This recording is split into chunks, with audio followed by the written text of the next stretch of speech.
story because journalists did a great job in humanizing not only the man who had lost both of his legs, but the guy who had gone there to rescue him when the bomb went off. And we know the stories of the 8-year-old boy who was killed in that beautiful picture that went around Facebook of him, and we had painted that peace sign. And we saw that, and his family members described what his vision was for his future and what he wanted to do in life and be in life. And President Obama mentioned the name of the Chinese graduate student who was killed in the bombing, and I was with a friend from China recently, actually in Boston. She's living in Boston, and she said to me that when President Obama mentioned this Chinese graduate student's name, that a blog post in China went viral. And the title of the blog post was, "Where You Die Matters." And the point of it was, if she had died in a factory explosion making a product for Americans to consume, whether it's an iPhone or something else, her name would have never been said by the most powerful man in the world, but because she died in Boston, her life and her death were meaningful. And we know the stories of all of those people because journalists did their job and they humanized them. And we feel like they're our people. Not just because they're Americans, but just as human beings. We feel some connection when the school shootings happen. My God, how devastating it was to see the front page of the New York Times and the listing of all of those kids with the 6-year-old, 5-year-old. It's heartbreaking.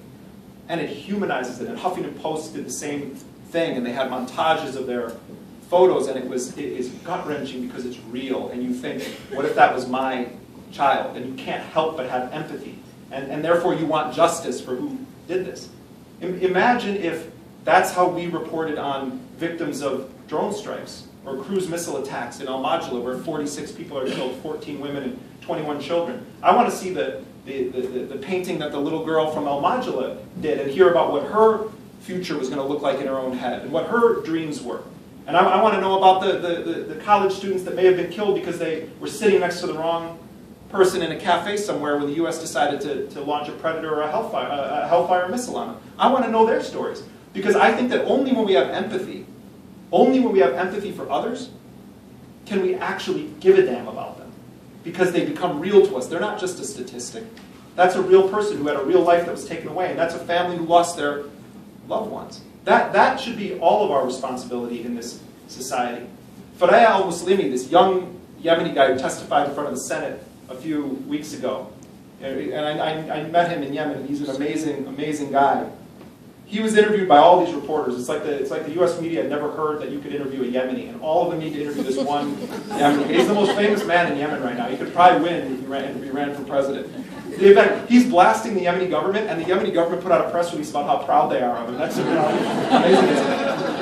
amazing. But he was being interviewed by all these reporters, and in one interview, this reporter says to him, "Well, what's your response to the Boston bombing, the Boston Marathon bombing?" This is a guy whose village was bombed in Yemen 6 days before he testified in front of the U.S. Senate, and he was live tweeting the text messages from his village. And if you haven't seen his testimony, you should see it. It's devastating.